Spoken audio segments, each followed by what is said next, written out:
Hello everyone, मेरे YouTube channel पे आपका हार्दिक स्वागत है। अगर वीडियो पसंद आए तो लाइक और सब्सक्राइब, कमेंट और शेयर जरूर करना। मैं क्लास 6 की चैप्टर 6 हमारा देश भारत, इसके बारे में मैं पढ़ाऊँगी और बताऊँगी कि इसमें चैप्टर में क्या दिया है। आइए देखते हैं। ठीक है, भारत एक बहुत बड़े भौगोलिक विस्तार वाला देश है। जो भारत है वो कैसा है? भौगोलिक विस्तार वाला देश है। उत्तर की यह हिमालय के ऊंचे शिखरों से घिरा हुआ है। ऊंचे शिखर जैसे पहाड़ वगैरह हैं, है ना। पश्चिम में अरब सागर, पूर्व में बंगाल की खाड़ी तथा दक्षिण में हिंद महासागर भारतीय प्रायद्वीप की तटों पर लहराते हैं। मतलब ये पश्चिम में अरब सागर, पूर्व में बंगाल की खाड़ी और दक्षिण में हिंद महासागर भारतीय प्रायद्वीप तटों पर लहराते हैं। भारत का क्षेत्रफल 32.8 लाख वर्ग किलोमीटर है। मतलब 32.8 लाख वर्ग किलोमीटर है जो भारत का क्षेत्रफल है, वो इतना है। उत्तर में लद्दाख से लेकर दक्षिण में कन्याकुमारी तक इसका विस्तार लगभग 3200 किलोमीटर है तथा पूर्व में अरुणाचल प्रदेश से लेकर पश्चिम के कच्छ तक इसका विस्तार लगभग 2900 किलोमीटर तक है। ऊंचे ऊंचे पर्वत, भारतीय मरुस्थल, उत्तरी मैदान, असमान पठारी सतह, तटीय भाग एवं महाद्वीपीय द्वीप समूह स्थान रूपों को विभिन्नता को दर्शाते हैं। यह जलवायु, वनस्पति, वन्य जीवों के साथ साथ भाषा एवं संस्कृति में भी बहुत विभिन्नता है। इस विभिन्नता में भी हम एकता को पाते हैं जो हमारी परंपराओं में दिखती है। यही कारण है कि हम एक राष्ट्र में बंधे हैं। वर्ष 2011 से अब तक भारत की आबादी 120 करोड़ से अधिक हो चुकी है। यह चीन के बाद विश्व का दूसरा सबसे अधिक जनसंख्या वाला देश है। इसमें इस तरीके से दिया है कि भारत का जो क्षेत्रफल है वो आपका कितना है? 32.8 लाख किलोमीटर है। उत्तर के लद्दाख में जो लद्दाख से लेकर दक्षिण की कन्याकुमारी तक इसका विस्तार 3200 किलोमीटर में तक फैला हुआ है। पूर्व के अरुणाचल प्रदेश से लेकर पश्चिम के कच्छ तक विस्तार लगभग 2900 किलोमीटर तक है। ऊंचे ऊंचे पर्वत, भारतीय मरुस्थल, उत्तरी मैदान, असमान पठारी सतह, तटीय भाग तथा द्वीप समूह स्थल रूपों को विभिन्नताओं को दर्शाते हैं कि किस किस तरीके से कैसे कैसे मतलब जगह, सतह, है ना। जहाँ जलवायु, वनस्पति, वन्य जीवों के साथ साथ भाषा एवं संस्कृति की बहुत विभिन्नता है। इस विभिन्नता में भी हम एकता को पाते हैं। जब भी अलग अलग जगह होती हैं लेकिन वो हमारे देश में आती तो इसके लिए हम एकता पाते हैं जो हमारी परंपराओं में दिखती हैं। यही कारण है कि राष्ट्र में बंधे हैं। सन 2011 से अब तक भारत की आबादी 120 करोड़ से अधिक हो चुकी है। यह चीन के बाद विश्व का दूसरा सबसे अधिक जनसंख्या वाला देश है। स्थिति भारत उत्तरी गोलार्ध में स्थित है। जो भारत है वो हमारे उत्तरी गोलार्ध में स्थित है। वक्र रेखा 23 डिग्री 30 इनवर्टेड कॉमा उत्तर देश के लगभग मध्य भाग से होकर गुजरती है। चित्र 6.2 में आगे दे रखा है कि दक्षिण से उत्तर की ओर भारत की मुख्य भूमि का विस्तार 8 डिग्री 4 उत्तर तक 37 डिग्री 6 उत्तर तक अंशों के बीच है। पश्चिम से लेकर पूर्व तक भारत का विस्तार 68 डिग्री 7 पूर्व तथा 97 डिग्री 25 पूर्व और देशांतरों से बीच है। अगर हम विश्व को पूरी एवं पश्चिम गोलार्ध में बांटते हैं तो भारत की स्थिति किस गोलार्ध में होगी? बहुत बड़े देशांतरी विस्तार लगभग 29 डिग्री के कारण यहाँ के दो छोर पर स्थित स्थानों के स्थानीय समय में बहुत अधिक अंतर हो सकता है। इस तरह की दूरी में स्थित दो स्थानों के बीच में अंतर लगभग 2 घंटे का होगा। जैसा कि आपने पहले पढ़ा है कि प्रत्येक 1 डिग्री देशांतर के लिए स्थानीय समय में 4 मिनट का अंतर होता है। इसमें बताया गया है कि जो देशांतर के लिए स्थानीय समय में 4 मिनट का क्या है अंतर होता है। पश्चिम की गुजरात अपेक्षा पूर्वी अरुणाचल प्रदेश में सूर्योदय लगभग 2 घंटे पहले होता है। आप पहले पढ़ चुके हैं कि 82 डिग्री 30 देशांतर के स्थानीय समय को भारत का मानक समय क्यों माना गया है? यह यमोत्तर को भारत का मानक यमोत्तर भी कहा जाता है। ठीक है। भारत के पड़ोसी देश, इसमें भारत के पड़ोसी देश कुछ दे रखे हैं, वो देखते हैं। 7 देशों की स्थानीय सीमाएं, इनकी सीमाएं से जुड़ी है। 6.1 इन देशों के नाम का पता लगाइए। इसमें आपको दे रखा है चित्र में कि भारत, पाकिस्तान, अफगानिस्तान, तिब्बत, चीन, नेपाल, भूटान, बांग्लादेश, म्यांमार, बंगाल की खाड़ी, अरब सागर, ठीक है, अंडमान निकोबार। इस तरीके से भारत में का चिन्ह है, हिंद महासागर घेरा, श्रीलंका, है ना। तो भारत के कौन है? पड़ोसी देश हैं।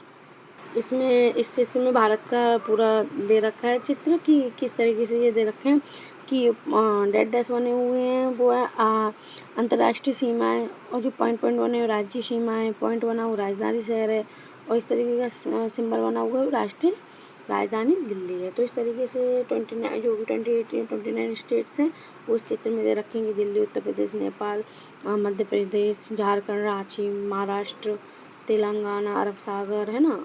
तो इस चित्र में बताया गया है मैप में कि किस तरीके के भारत के पड़ोसी देश हैं। एक चित्र ये भी दे रखा है आपको कि राजनीतिक प्रशासनिक विभाजन, इनमें से कौन कौन से देश हैं जिनकी सीमा समुद्र से नहीं जुड़ी हैं? दक्षिण के में समुद्र के स्थित 2 द्वीप श्रीलंका तथा मालदीव हमारी पड़ोसी हैं। पाक जलाधी भारत के श्रीलंका से अलग करती है। जो श्रीलंका भारत जो जलाधी है पाकिस्तान की, वो भारत से श्रीलंका से अलग करती है। राजनीतिक प्रशासनिक विभाजन, भारत एक विशाल देश है। प्रशासनिक क्रियाकलापों के लिए देश को 28 राज्यों एवं केंद्र सहित प्रदेशों में है। इस तरीके से ये चित्र आपको दे रखा है।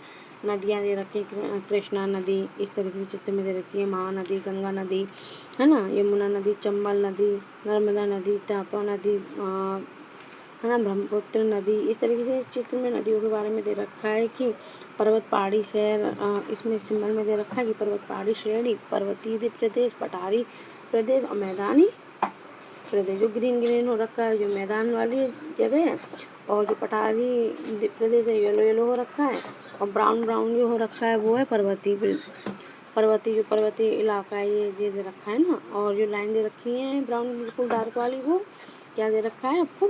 पहाड़ी इलाका, ठीक है। पीछे दिया था कि बांटा गया है कि दिल्ली भारत की राजधानी है। राज्यों का निर्माण मुख्य भाषाओं के आधार पर हुआ है।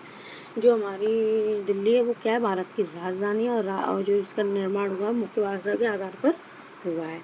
भौतिक विभाजन, भारत में पाई जाने वाली भौतिक आकृतियाँ विभिन्न प्रकार की हैं, जैसे पर्वत, पठार, मैदान, तट तथा द्वीप समूह। उत्तर में बर्फ से ढका हिमालय छतरी का कार्य करता है। हिम प्लस आलय का मतलब होता है बर्फ का घर। जो हिमालय है उसको हम किस तरीके से बताएंगे कि जो 3 मुख्य समांतर श्रृंखलाओं में बांटा गया है, और ये हिम प्लस हिमालय, इसका मतलब क्या होता है? बर्फ का घर। हिमालय 3 भागों में बांटा गया है।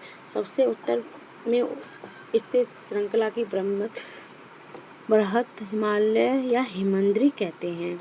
जो इसी श्रृंखला में विश्व को सबसे ऊंची शिखर मध्य हिमालय, हिमाचल और हिमालय दक्षिण में स्थित बहुत से लोकप्रिय प्रणाली स्थान यहाँ स्थित है। 5 पहाड़ी स्थानों नाम लगाइए। शिवालिक सबसे दक्षिण में स्थित श्रृंखला है। मतलब जिस तरीके से इसमें बताया गया है उस तरीके से ये हिमालय 3 भागों में बांटा गया है, और इस तरीके से देवी रखा है। हिमालय में दक्षिण में भारत के उत्तरी मैदान स्थित हैं। ये मैदान समतल तथा सपाट हैं। ये मैदान सिंधु, गंगा, ब्रह्मपुत्र तथा इनकी सहायक नदियों के द्वारा लाए गए जलोढ़ निक्षेपों से बने हैं। नदियों के ये मैदान कृषि के लिए उपजाऊ भूमि प्रदान करते हैं। यही कारण है कि इन मैदानों में जनसंख्या अधिक है। जो हिमालय में भारतीय उत्तरी मैदान स्थित है, जो हिमालय के दक्षिण में भारतीय उत्तरी मैदान स्थित है, ये मैदान समतल तथा सपाट है। ये मैदान सिंधु महासागर, ब्रह्मपुत्र तथा इनकी सहायक नदियों द्वारा लाए गए जलोढ़ निक्षेपों से बने हैं। जो जलोढ़ मिट्टी होती है ना, उससे बने हुए हैं। नदियों की कृषि के लिए उपजाऊ भूमि प्रदान करते हैं। यही कारण है कि इन मैदानों में जनसंख्या अधिक है। भारत में पश्चिम भाग में भारतीय मरुस्थल स्थित है।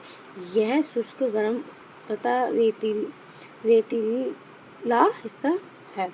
यहाँ वनस्पति की मात्रा बहुत कम है। आकृति त्रिभुजाकार है। इसका धरातल काफ़ी ऊंचा नीचा है। इस क्षेत्र में बहुत सी पहाड़ी श्रृंखलाएं घाटियाँ स्थित हैं। इसके उत्तर पश्चिम अरावली श्रृंखला स्थित है, जो विश्व में सबसे पुरानी श्रृंखला है। विंध्य और सतपुड़ा की महत्वपूर्ण श्रृंखला है। इस तरीके से में बताया गया है कि इन श्रृंखलाओं में होकर नर्मदा और तापी नदियाँ भी बहती हैं। ये पश्चिम की तरफ बहने वाली नदियाँ हैं जो अरब सागर में गिरती हैं। यह इस पठार के पश्चिम में पश्चिमी घाट सांजी तथा पूर्व में पूर्वी घाट स्थित हैं। पश्चिम घाट का विस्तार एक समान रूप से है, जबकि पूर्वी घाट बीच में टूटा हुआ और आसान है। इन पठारों में खनिजों जैसे कोयला, लोहा, एस्क्रिन प्रचुरता है। ठीक है, इस तरीके से हिमालय के दक्षिण भारत मैदान स्थित है। ये मैदान समतल सपाट और ये मैदान सिंधु, गंगा, ब्रह्मपुत्र तथा इनकी सारी नदियों में लाई गई जलोढ़ ग्लेशियरों से बने हुए हैं। इन नदियों के कृषि उपजाऊ भूमि का मैदान है। यही कारण है कि मैदानों की जनसंख्या अधिक है। भारत के पश्चिम भाग में जो स्थित है वो भारतीय मरुस्थल है। यह शुष्क गर्म रेतीला भी है और ये वनस्पतियों की मात्रा बहुत कम है। इसमें वनस्पति की मात्रा वो बहुत कम है। उत्तरी मैदान दक्षिण और प्राकृतिक पठार भी स्थित है। इसकी आकृति त्रिभुजाकार है। जो इसकी आकार है वो क्या है, त्रिभुजाकार का है। इसका धरातल काफ़ी ऊंचा नीचा है। इस क्षेत्र में बहुत सी पहाड़ी श्रृंखला तथा घाटियाँ स्थित हैं। इसके उत्तर पश्चिम में अरावली श्रृंखला भी स्थित है, जो इसके उत्तर पश्चिम की साइड का है अरावली स्थित है, जो विश्व में सबसे पुरानी श्रृंखला है। विश्व और सबसे महत्वपूर्ण श्रृंखला है। श्रृंखला को होकर नर्मदा तापी नदियाँ भी बहती हैं। ये पश्चिम की तरफ बहने नदियाँ हैं जो अरब सागर से गिरती हैं। यह पठार के पश्चिम घाट पर समुद्री और पूर्वी घाट पर पश्चिम घाट के विस्तार एक समान रूप है, जबकि पूर्वी घाट में बीच में टूटा हुआ एक असमान। इन पठारों में खनिज, कोयला और लोहे की प्रचुरता है। पश्चिम घाट में पश्चिम में से पूर्वी घाट को पूर्व में तटीय मैदान स्थित है। पश्चिम तटीय मैदान काफ़ी सक्रिय हैं और पूर्वी तटीय मैदान अपेक्षाकृत चौड़े हैं। वहाँ पूर्व की ओर बहने वाली कई नदियाँ हैं। महानदी, गोदावरी, कृष्णा तथा कावेरी बंगाल में खाड़ी में गिरती है। ये नदियाँ अपने मुहावने उपजाऊ डेल्टा का निर्माण करती हैं। बंगाल की खाड़ी में गंगा ब्रह्मपुत्र नदियों के सुंदरवन डेल्टा स्थित है। इस तरीके से चित्र में दे रखा है। एक चित्र ये भी दे रखा है। इस तरीके से नदियाँ वगैरह हैं। ये क्या है, ये आगे दे रखा है लास्ट पैराग्राफ कि भारत में 2 महाद्वीप भी हैं। लक्षद्वीप द्वीप समूह अरब सागर में स्थित है और ये केरल में तट से कुछ दूर स्थित प्रबल द्वीप है। अंडमान एवं निकोबार द्वीप समूह भारत के दक्षिण पूर्व दिशा में बंगाल की ओर खाड़ी में स्थित है। क्या आप जानते हैं कि कौन सा द्वीप समूह वर्ष 2004 में सुनामी प्रभावित हुआ था? समाचार पत्रों तथा लोगों से बातचीत के जरिए जानकारी प्राप्त कीजिए। और सुनामी भारतीय तट को टकराई थी तो किस प्रकार के लोगों ने अलग अलग तरीके से चुनौतियों का सामना किया था? सुनामी एक विशाल सारंगी तरंग है जो समुद्र तट पर भूकंप का कारण उत्पन्न करती है। सुनामी जो है ना वो तरंग के बारे में बताया गया। और भारत के जो दो द्वीप समूह है वो है लक्षद्वीप समूह और एक अंडमान निकोबार है। ठीक है, और मेरी वीडियो पसंद आए तो लाइक और सब्सक्राइब कमेंट जरूर करना। Thank you for watching my video and bye.